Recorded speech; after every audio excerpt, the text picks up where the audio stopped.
Assalamualaikum warahmatullahi wabarakatuh. Perkenalkan, nama saya Ahmad Fauzi dengan NIM 2019 B1D007, jurusan Ilmu Pemerintahan. Saya ingin menjelaskan penerapan analisis e-government di Singapura dengan mata kuliah Sistem Informasi Pemerintahan. E-government adalah istilah generik untuk pelayanan berbasis web dari instansi pemerintah daerah, negara bagian, dan federal.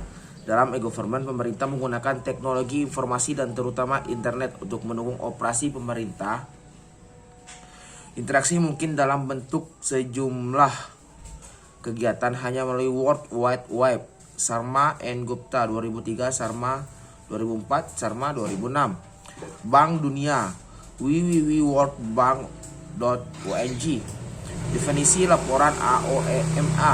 E-government mengacu pada penggunaan oleh instansi pemerintah teknologi informasi seperti wide area network, area internet mobile computing yang memiliki kemampuan untuk mengubah hubungan dengan masyarakat dan bisnis dari pemerintah. Teknologi ini dapat melayani berbagai tujuan yang berbeda, yaitu pengiriman lebih baik dari pelayanan pemerintah kepada masyarakat. Interaksi ditingkatkan melalui pelayanan pemerintah kepada masyarakat, bisnis dan industri, pemberdayaan masyarakat melalui akses informasi atau manajemen pemerintahan yang lebih efisien. Masyarakat yang dihasilkan bisa dengan mengurangi korupsi, peningkatan transparansi, kenyamanan yang lebih besar, pertumbuhan pendapatan dan atau pengurangan biaya. E-governance yang berarti pemerintahan elektronik menggunakan informasi dan teknologi komunikasi atau TIK. Di berbagai tingkatan di pemerintah dan sektor publik, dan seharusnya untuk bertujuan menurut Koheni dan Nye 2000, government menyeritakan proses dan lembaga baik formal maupun informal. Paduan itu dan menahan kegiatan kolektif kelompok pemerintahan adalah bagian yang bertindak dengan kewenangan dan menciptakan kewajiban formal. Tata kelola perlu tidak sesuai dilakukan secara eksklusif oleh pemerintahan, perusahaan swasta, asosiasi perusahaan lembaga swadaya masyarakat (LSM), dan asosiasi LSM semua terlibat di dalamnya, sering dalam hubungan dengan badan pemerintahan untuk menciptakan pemerintahan, kadang-kadang tanpa otoritas pemerintah. Beberapa penulis berpendapat bahwa pemerintah hanya merupakan subset meskipun utama satu dari e-government. Menurut para penulis ini, e-government adalah konsep yang lebih luas dan mencakup penggunaan TIK oleh pemerintah dan masyarakat sipil untuk mendorong partisipasi yang lebih besar.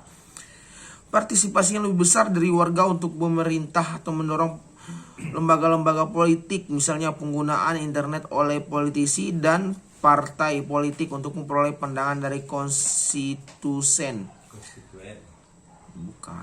mereka dengan cara efisien, atau publikasi menayangkan oleh organisasi masyarakat sipil yang bertentangan dengan kekuasaan penguasa. Di Singapura, pelayanan e-government dapat diakses dengan alamat situs www.gov.sg. Pelayanan e-government di Singapura berbagai atas 3 jenis, yakni pelayanan untuk penduduk setempat dan warga negara atau residen, konsumen dari kalangan bisnis atau bisnis, dan penduduk yang bukan warga negara non-resident. Singapura e-Citizen Portal merupakan contoh dari sebuah situs web one-stop shop. E-government menyediakan warga negara dengan akses ke rentang yang sangat luas dengan layanan sepenuhnya online. Singapura e-Citizen Portal merupakan contoh praktik terbaik dalam e-government layanan web.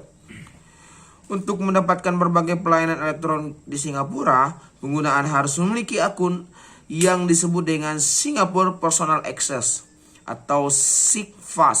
SIGFAS merupakan akun yang harus dimiliki oleh pengguna untuk masuk dan berinteraksi ke dalam pelayanan elektronik yang disediakan pemerintah Singapura. SIGFAS dibuat dengan tujuan agar memudahkan pengguna mendapatkan berbagai pelayanan elektronik hanya dengan satu akun. Penggunaan pun harus menyertakan nama perusahaan serta pendapatan. dan pajak yang dimilikinya untuk memiliki akun pelayanan elektronik pemerintah Singapura. Pemerintah Singapura juga meluncurkan portal http://www.bispil.gov.sg yang merupakan portal dari pemerintah untuk memberikan informasi mengenai peluang-peluang bisnis yang ada dan informasi-informasi penting dalam pengaturan pembangunan bisnis. Prosedur dalam pengaturan bisnis pun dilaksanakan dengan e-information, e-filing and registration, e-payment, dan e-recruitment. Nah, itu suatu sistem informasi pemerintahan yang ada di Singapura. Terima kasih, mungkin hanya ini yang dapat saya sampaikan. Lebih kurangnya saya minta maaf. Wabillahi taufiq hidayah. Wassalamualaikum warahmatullahi wabarakatuh.